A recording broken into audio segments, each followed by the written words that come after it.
Hello viewers and welcome back to my channel. I hope आप सब ठीक होंगे। आज हम डिस्कस करने वाले हैं प्रीफेस टू शेक्सपियर का पार्ट 2। पार्ट 1 के वीडियो का लिंक आपको डिस्क्रिप्शन में मिल जाएगा। तो चलिए स्टार्ट करते हैं। Preface to Shakespeare. Preface to Shakespeare में मेनली डॉक्टर सैमुअल जॉनसन जो कि इसको लिखने वाले हैं, उन्होंने क्रिटिसिज्म किया है, एनालिसिस किया है विलियम शेक्सपियर के वर्क्स का। और उनको ये सब करने में 9 साल लगे। 9 साल तक उन्होंने विलियम शेक्सपियर के प्लेस को अच्छी तरीके से पढ़ा और समझा, फिर इनका क्रिटिसिज्म और एनालिसिस दिया। और ये इंग्लिश लिटरेचर के क्रिटिसिज्म में बहुत फाउंडेशनल है, प्रीफेस टू शेक्सपियर। फिर उन्होंने ना इसको 3 पार्ट्स में डिवाइड कर दिया ताकि हम इजीली समझ सकें। फर्स्ट वन तो था कि विलियम शेक्सपियर की एक्सीलेंसी को समझा जाए। सेकंड वन उनके फॉल्ट्स को समझा जाए। थर्ड वन उनकी यूनिटीज़ को, टाइम, प्लेस और एक्शन। ये पब्लिश होता है 10 अक्टूबर 1765 में। सैमुअल जॉनसन कहते थे कि ऑगस्टन एज, जिस एज के वो रहने वाले थे, वहाँ पर लोग ओल्ड राइटर्स को तो बहुत अप्रिशिएट करते थे, उनके क्लासिकल वर्क्स को फॉलो किया करते थे, लेकिन अपने कंटेम्परेरीज को फॉलो ही नहीं करते थे, उनको वैल्यू ही नहीं देते थे। और वीवर्स, कुछ लोगों का तो मानना है कि डॉक्टर सैमुअल जॉनसन ने प्रेजुडिस रखा है प्रीफेस टू शेक्सपियर को लिखने का। लेकिन ऐसा वीवर्स हो नहीं सकता, क्योंकि उन्होंने 9 साल लिए हैं तकरीबन उनके प्लेस को पढ़ने में और समझने में। और वीवर्स, डॉक्टर सैमुअल जॉनसन बताते हैं कि विलियम शेक्सपियर के प्लेस सिर्फ हमें प्लेयर देने के लिए नहीं होते, एट द सेम टाइम वो प्रैक्टिकल फिलोसफी पर भी बेस्ड होते हैं। नॉट ओनली उनमें हमें सिर्फ पैशन नज़र आता है लव का, उसके साथ साथ हमें लस्ट, एंगर और प्राइड भी नज़र आती है। और at the end Samuel Johnson ये नतीजा निकालते हैं कि विलियम शेक्सपियर के प्लेस मिरर्स ऑफ लाइफ है। उनके कंटेम्परेरीज ने तो उन्हें ग्लोरीफाई नहीं किया। क्यों ग्लोरीफाई नहीं किया, उनको क्यों वैल्यू नहीं दी, उसकी सबसे बड़ी वजह थी ट्रेजिक कॉमेडी। वो कहते थे कि इन्होंने ट्रेजेडी और कॉमेडी को मिलाकर एक फॉल्ट क्रिएट कर दिया है इंग्लिश लिटरेचर में। क्योंकि वीवर्स, वो कहते थे कि क्लासिकल रूल्स के अकॉर्डिंग इन दोनों चीज़ों को सेपरेट होना चाहिए। लेकिन डॉक्टर सैमुअल जॉनसन आगे आते हैं और विलियम शेक्सपियर को डिफेंड करते हुए कहते हैं कि देखो, हमारी ज़िंदगी में भी तो हर वक्त ट्रेजेडी नहीं हो सकती और हर वक्त कॉमेडी नहीं हो सकती। हमारी ज़िंदगी भी तो टेयर्स और जॉय, सोरो और जॉय, इन सब का मिक्सचर है। तो इसी तरह ट्रेजिक कॉमेडी भी बहुत अच्छी चीज़ है जो विलियम शेक्सपियर ने इंट्रोड्यूस करवाई है। और बात की जाए अगर कॉमेडी की, तो कॉमिक सीन्स के तो शेक्सपियर जीनियस है, क्योंकि उनकी लैंग्वेज जो होती थी कॉमिक सीन्स की, वो रियल लाइफ लैंग्वेज पर बेस्ड होती थी, ना कि रिफाइंड। अब अगर बात की जाए यूनिटीज़ की, तो कहा जाता है विलियम शेक्सपियर ने इन्हें अच्छी तरीके से फॉलो नहीं किया। लेकिन यहाँ पर भी डॉक्टर सैमुअल जॉनसन उन्हें डिफेंड करते हुए कहते हैं कि जो हिस्ट्रीज़ है विलियम शेक्सपियर की, वह ना तो हम ट्रेजिडी में कंसीडर कर सकते हैं और ना ही कॉमेडीज़ में।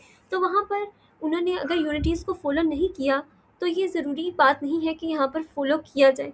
उन्होंने वहाँ पर मेंटेन करनी थी कंसिस्टेंसी और नेचुरलिज्म करेक्टर में, और वो उन्होंने बहुत अच्छे से किया है। अगर बात की जाए तो उन्होंने क्यों नहीं टाइम और प्लेस को इनकॉर्पोरेट किया बहुत अच्छे तरीके से, तो यहाँ पर डॉक्टर सैमुअल जॉनसन का कहना है कि जो ऑडियंस होती है, जो फिक्शनल ऑडियंस होती है, जो फिक्शन को देख रही होती है, उन्हें इस बात का अच्छे से अंदाज़ा होता है कि यहाँ पर जो भी चीज़ दिखाई जा रही है वो सिर्फ इमेजिनरी है, आंखों का धोखा है, और ये सब कुछ डिल्यूजन है, और डिल्यूजन की कोई लिमिट्स नहीं होती। इसलिए उन्होंने मेनली फोकस किया एक्शन पर और एक्शन के सीन्स पर, और किस तरह से करेक्टर्स और प्लॉट एक्शन को आगे बढ़ाने में मददगार साबित हो रहे हैं। तो सैमुअल कहते हैं कि unity of action alone is sufficient. अब हम बात करेंगे विलियम शेक्सपियर के फॉल्ट्स के बारे में। According to doctor Samuel Johnson, तो वह नंबर 1 होगी never write for moral purpose. उन्होंने कभी भी ये सोच कर नहीं लिखा कि इसके थ्रू मेरी ऑडियंस को एक बहुत अच्छा मैसेज मिलेगा। उन्होंने हमेशा इसलिए लिखा ताकि उनकी ऑडियंस को प्लेयर मिले और उनकी ऑडियंस इंटरटेन हो, और इस तरह वो अपने वर्क्स के साथ पोएटिक जस्टिस करते हुए तो नज़र नहीं आते। फॉर एग्जाम्पल, अगर तो आप लोगों ने मर्चेंट ऑफ वेनिस पढ़ी है, तो उसमें पोर्शिया एक फीमेल कैरेक्टर है, वो मेल लॉयर का रूप लेती है और कोर्ट में जाती है ट्रायल के लिए। और अगर आप सोचें वहाँ पर उसे कोई पहचान लेता तो पूरे का पूरा प्लॉट ही वहीं पर ख़राब हो जाता। और अब ये फॉल्ट क्यों है? ये फॉल्ट इसलिए है क्योंकि उस एरा में लड़कियों का, वुमेन का कोर्ट में जाना ट्रायल के लिए मॉरली अनएक्सेप्टेबल था। सेकेंड वन, अगर फॉल्ट की बात की जाए, तो वो है design his plot very loosely and don't try to improve it. वो अपने प्लॉट को बहुत लूजली क्रिएट करते, और अगर किसी जगह गलती हो भी जाती तो कोशिश ही नहीं करते कि उसको इम्प्रूव करते। For example, merchant of Venice के ही एग्जाम्पल ने। एंटोनियो शेरलॉक से पैसे मांगने के लिए कहता है कि मेरी जो शिप्स है ना, वो दरिया में इधर उधर घूम रही हैं, जैसे ही वो वापस आएंगी तो मुझे उधार दे दो, मैं तुम्हारे पैसे वापस कर दूंगा। और क्या होता है, कुछ दिनों बाद खबर आती है कि उसकी सारी की सारी शिप्स ही डूब गई। अब यहाँ पर फॉल्ट क्या है? क्या ऐसा हो सकता है कि सारी की सारी बोट्स ही एक साथ डूब जाएं? तो यहाँ पर विलियम शेक्सपियर के प्लॉट में हमें एक फॉल्ट नज़र आता है। थर्ड वन इज उनकी प्ले की स्पीच कभी कभार बहुत कोल्ड और वीक हो जाती थी। और ऐसा क्यों होता था? क्योंकि वो पंस का इस्तेमाल बहुत ज़्यादा किया करते थे, और पंस का इस्तेमाल करने में वो सेक्रीफाइस कर देते थे ट्रुथ और रीज़न को। आपने किंग लियर नो डाउट पढ़ा होगा। किंग लियर और फूल एक साथ वक्त गुजारते हैं, लेकिन कभी कभार हमें प्लॉट में समझ ही नहीं आती कि किंग लियर फूल की जुबान बोल रहा है या फूल किंग लियर की जुबान बोल रहा है। विलियम शेक्सपियर को फॉर नो रीज़न बहुत अच्छा लगता था कि लोअर कैरेक्टर्स नोबल लैंग्वेज बोलें, और कभी कभी वीवर्स उनकी स्टेटमेंट्स पावरलेस, कोल्ड और अनसरप्राइजिंग हो जाती थी। मर्चेंट ऑफ वेनिस की एग्जाम्पल ली, जब पोर्शिया कहती है कि तुम एंटोनियो का एक पीस काट सकते हो, उसके जिस्म का टुकड़ा, लेकिन ऐसा होना चाहिए कि उसके खून का कतरा एक भी ज़मीन पर ना गिरे। वीवर्स, ये पूरे प्लॉट और कहानी की मेन स्टोरी थी, मेन लाइन थी, मेन स्टेटमेंट थी, जिसको विलियम शेक्सपियर ने सिर्फ एक लाइन में ख़त्म कर दिया, and that is not enough.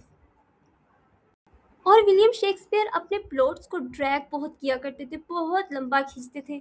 जैसे कि हेमलेट में उसे अपने चचा को मारने के लिए इतना हिचकिचाना पड़ा, और जो मर्चेंट ऑफ वेनिस में 3 लड़के पोर्शिया को देखने आए, जबकि एक से भी काम चल सकता था।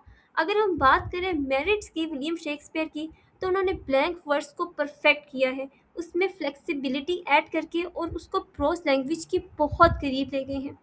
वीवर्स, ये थी आज की वीडियो और ये था आज का लेक्चर प्रीफेस टू शेक्सपियर के पार्ट 2 पर। आई होप आपको समझ आई होगी। तो आपने मेरे चैनल को सब्सक्राइब करना तो बिल्कुल भी नहीं भूलना है, इसको लाइक करना है, अपने फ्रेंड्स के साथ शेयर भी करना है। Thanks for watching.